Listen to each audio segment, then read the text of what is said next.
ರಾಯಚೂರಿನಲ್ಲಿ ಒಬ್ಬರು ಇಬ್ಬರು ಮೂರು ಜನ ಕೂತ್ಕೊಂಡು ಹೋಗ್ತಾ ಇದ್ದಾರೆ.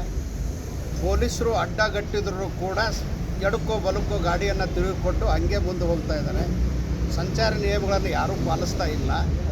ಅದರಲ್ಲಿ ಶಾಲೆ ಹುಡುಗರು ಆಮೇಲೆ ಯುವಕರು ಕೂಡ ವಿಪರೀತ ವೇಗದಲ್ಲಿ ದ್ವಿಚಕ್ರ ವಾಹನಗಳನ್ನು ಓಡಿಸ್ತಾ ಇದ್ದಾರೆ. ಆಕಸ್ಮಿಕವಾಗಿ ಏನಾದರೂ ಅಪಘಾತ ಜರುಗಿದರೆ ಮೇಲಿಂದ ಯಾರೋ ಬಂದು ಹೊಡಿಲಿ ಅಥವಾ ತಾನೇ ಬೀಳಲಿ, ಮೊದಲು ಏಟು ಬೀಳೋದು ತಲೆಗೆ.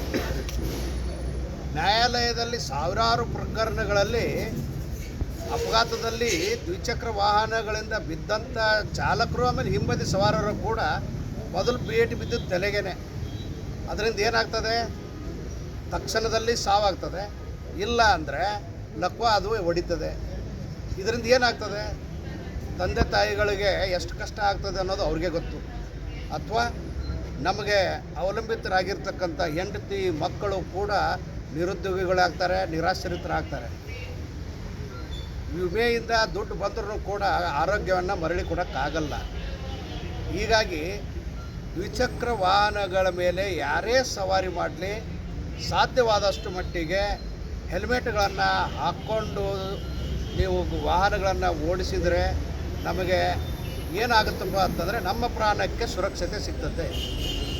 ನಮ್ಮ ಅವಲಂಬಿತರಿಗೆ, ನಮ್ಮ ತಂದೆ ತಾಯಿಗಳಿಗೆ, ನಮ್ಮ ಮಕ್ಕಳಿಗೆ ನಾವು ಸುರಕ್ಷೆಯನ್ನು ಕೊಡಬಹುದು.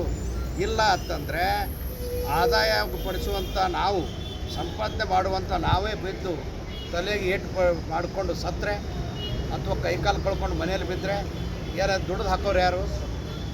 ಅದಕ್ಕಾಗಿ ಈ ಕಾರಣಗಳ ಹಿನ್ನೆಲೆಯಲ್ಲಿ ಸುಪ್ರೀಂ ಕೋರ್ಟು, ಹೈಕೋರ್ಟುಗಳು ಹೆಲ್ಮೆಟನ್ನು ಕಡ್ಡಾಯ ಮಾಡಿವೆ.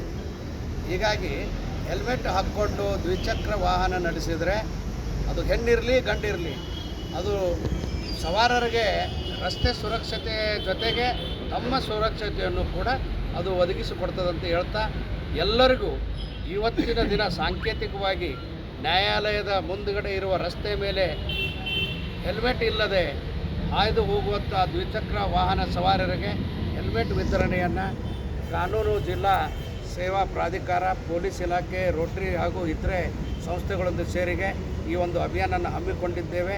ಇದರಿಂದ ಜನರಿಗೆ ಸಂದೇಶ ಹೋಗಬೇಕಂತಂದರೆ, ನಾವು 1,000 ರೂಪಾಯಿ ಖರ್ಚು ಮಾಡಿಕೊಂಡು ತಲೆಗೆ ಹೆಲ್ಮೆಟನ್ನು ಖರೀದಿಸಿದರೆ ಎಷ್ಟೋ ಲಕ್ಷಗಳ ಪ್ರಾಣವನ್ನು ನಾವು ಉಳಿಸ್ಕೋಬೋದು, ಅಂಗಾಂಗಗಳನ್ನು ಉಳಿಸ್ಕೋಬೋದು ಅನ್ನೋದು ಜನರಿಗೆ ಸಂದೇಶ ಸಾರುತ್ತೆ ಅಂತ ತಿಳ್ಕೊಂಡು ಇದರಿಂದ ಎಲ್ಲರಿಗೂ ಒಳ್ಳೆಯದಾಗಲಿ ಅಂತ ಹೇಳಿ ನನ್ನ ಎರಡು ಮಾತು. ಜೈ ಹಿಂದ್, ಜೈ